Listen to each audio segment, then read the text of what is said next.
ইসরায়েলের আকাশসীমায় এটি ঢুকলেই শেষ। আমেরিকার সবচেয়ে উন্নত F-35 যুদ্ধবিমানও পারবে না এর সিগন্যাল ধরতে। আর ঠিক সেই সময় ট্রাম্প আর পুতিনের মধ্যে 90 মিনিটের এক গোপন ফোনালাপে উঠে এসেছে ইরান ইস্যুতে চমকপ্রদ তথ্য। ইরান যে যুদ্ধবিমানটি মাটির নিচে লুকিয়ে রেখেছে সেটিকে আসলেই মধ্যপ্রাচ্যের নিয়তি বদলে দেবে। সবকিছুর বিস্তারিত জানতে ভিডিওটি শেষ পর্যন্ত দেখুন। পুরো মধ্যপ্রাচ্যের আবহাওয়া এখন চরম উত্তেজনায় ভরা। একদিকে ইরান সামনে এনেছে তাদের অত্যাধুনিক পানাভিয়া ফাইটার জেট, অন্যদিকে সমুদ্রে আমেরিকার যুদ্ধজাহাজ ইউএসএস রাফায়েল পেরাল্টা ইরানের একটি তেলবাহী ট্যাঙ্কার আটক করে ফেলেছে।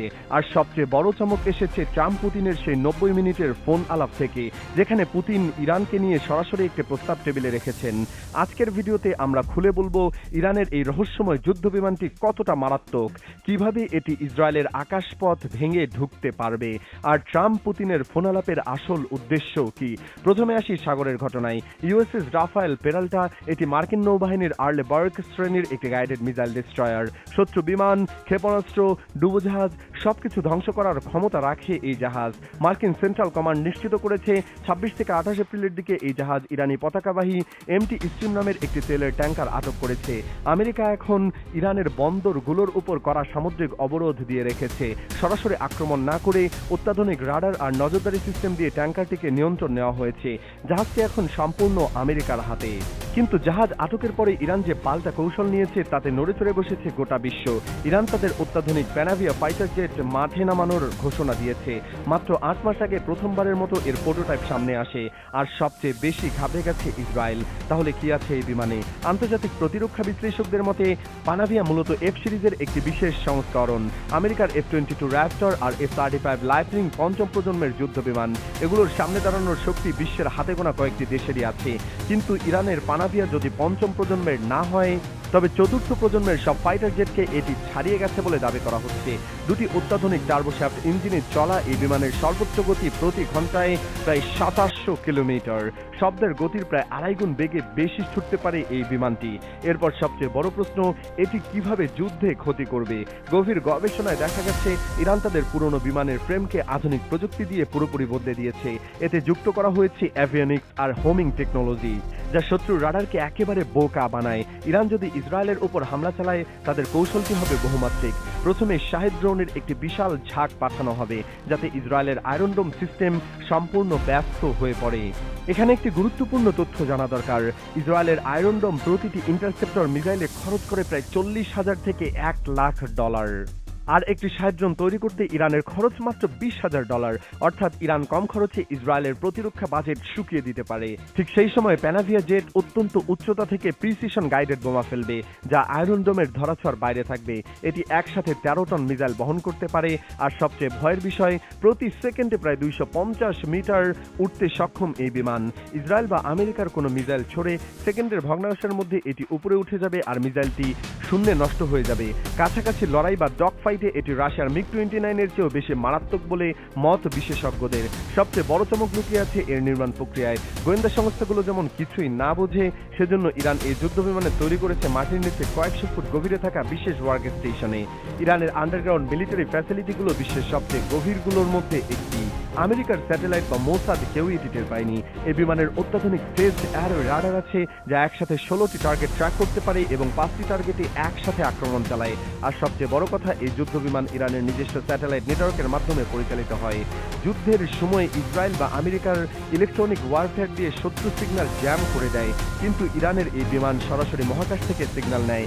ইরান ইতিমধ্যে নিজস্ব স্যাটেলাইট No-1, No-2 আর সোরা মহাকাশে পাঠিয়েছে, যা এই নেটওয়ার্কের মেরুদণ্ড হিসেবে কাজ করছে। ফলে ইসরায়েল চাইলেও এই নেটওয়ার্কের সহজে জ্যাম করতে পারবে না।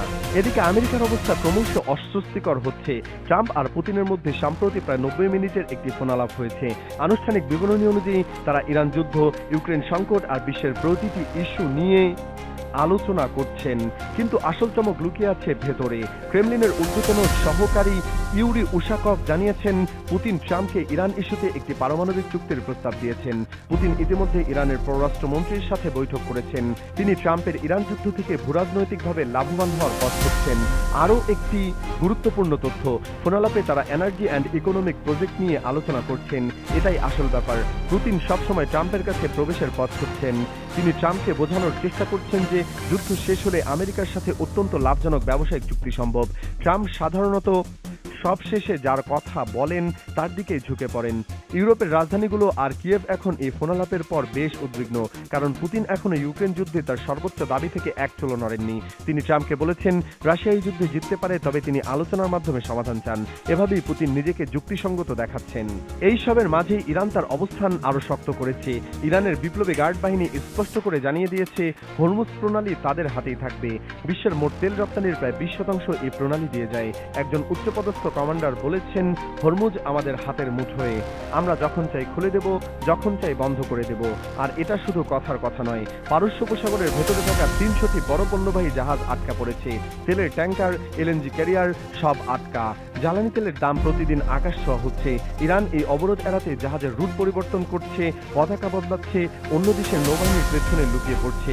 একজন ইরানি নৌ কর্মকর্তা বলছেন, আমেরিকার যত জাহাজ আটক করুক না কেন, আমরা আরো বেশি জাহাজ পাঠাবো। বিশেষজ্ঞ একে বলছেন অর্থনৈতিক যুদ্ধ।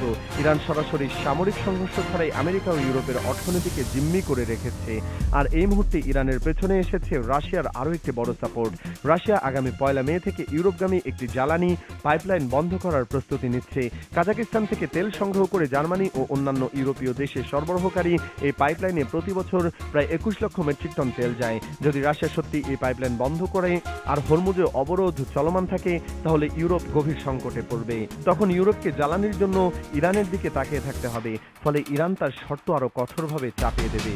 এখন ট্রাম্পের সামনে দুটি পথ খোলা। প্রথম পথ ইরানের বিরুদ্ধে যুদ্ধ অব্যাহত রাখা, দ্বিতীয় পথ আলোচনায় ফিরে আসা।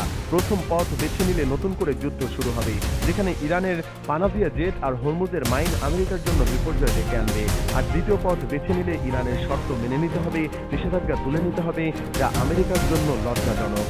ইরান কোনো চাপের অধীনে সিদ্ধান্ত নেবে না। হরমুজ প্রণালী এখন সম্পূর্ণ উত্তেজনায় ভরপুর। ট্রাম্প যদি ইরানের শর্ত না মানে, তাহলে ইরান যুদ্ধে ডাক দেবে। আর এই যুদ্ধ বিজয়ের সব উপাদান এখন ইরানের হাতেই রয়েছে। সব মিলিয়ে ইরানের রহস্যময় এই যুদ্ধ বিমান ঘিরে মধ্যপ্রাচ্যে যে ব্যাপক উত্তেজনা তৈরি হয়েছে, যার মূল কারণ দীর্ঘকালীন গোপনীয়তা আর ইরানের অবিশ্বাস্য যুদ্ধ ক্ষমতা। গোয়েন্দা সংস্থাগুলোর নজর এড়িয়ে মাটির গভীরে তৈরি এই বিমানটি ইরানের সামরিক সক্ষমতাকে এক নতুন উচ্চতায় নিয়ে গেছে। বিশ্বের শক্তিধর দেশগুলো F-35, F-22 থাকলেও ইরানের এই বিমানটি তার নিজস্ব গতি আর বিধ্বংসী ক্ষমতার কারণে আলোচনার কেন্দ্রে চলে এসেছে। আপনার মতামত কি? ইরানের প্ল্যান কি সত্যি আমেরিকা ইসরায়েলের জন্য হুমকি হয়ে উঠবে? কমেন্টে জানান আপনার মূল্যবান মতামত। ধন্যবাদ।